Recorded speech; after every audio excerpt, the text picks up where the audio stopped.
উমরায় যাচ্ছি শুনে বাসার কেয়ারটেকার বলল, স্যার একটা অনুরোধ করি। আমি বললাম, হ্যাঁ অবশ্যই স্যার, ওইখানে কি আমার হয়ে দান করতে পারবেন? আমি 100 টাকা দান করতে চাচ্ছি। চোখে মুখে তার আবেগটা লক্ষ্য করছিলাম। যুক্তি দিয়ে বলা যেত, দান করতে চাইলে আপনি দেশেই করে ফেলুন, কিন্তু আমি তার আবেগ, তার নিয়াত বুঝার চেষ্টা করছিলাম। আল্লাহর প্রতি সুধারণা সকল কাজ নিয়াতের ওপর নির্ভরশীল, এই হাদিসগুলো মাথায় ঘুরছিল। তার টাকাটা নিলাম, যত্ন করে মানিব্যাগে রেখে দিছি। আমার বিশ্বাস তার এই আবেগ আল্লাহ কবুল করবেন তার নিয়াতের দিকে তাকিয়ে। মনে পড়ল তাবুক যুদ্ধের সময়ের ঘটনা।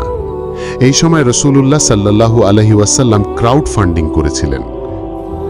আবু বকররা তার সব সম্পদ দান করেন, ওমররা তার অর্ধেক, আবু আকিল রাদিয়াল্লাহু আন নামে একজন সাহাবী সামান্য কিছু খেজুর দান করেন।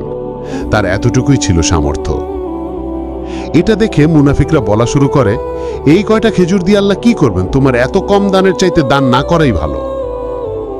সেই সাহাবীর খুব মন খারাপ হয়, কিন্তু আল্লাহ তার মন ভালো করে দেন একটি আয়াত নাজিল করে। মুমিনদের মধ্যে যারা মুক্ত হস্তে দান করে তাদেরকে যারা দোষারোপ করে, আর সীমাহীন কষ্টে দানকারীদেরকে যারা বিদ্রুপ করে, আল্লাহ তাদেরকে জবাবে বিদ্রুপ করেন, আর তাদের জন্য রয়েছে ভয়াবহ শাস্তি। সূরা তাওবা ৭৯ নম্বর আয়াত। দানের বিনিময়ে আল্লাহ কত দেন, কিভাবে দেন আমরা জানি না। কেউ 1 লক্ষ টাকা দান করে 1 লক্ষ টাকার সওয়াব পাবে, কেউ 100 টাকা দান করে 10 লক্ষ টাকা সওয়াব পেতে পারে। আমাদেরকে মাফ করার জন্য আল্লাহ এরকম উপলক্ষ পছন্দ করেন।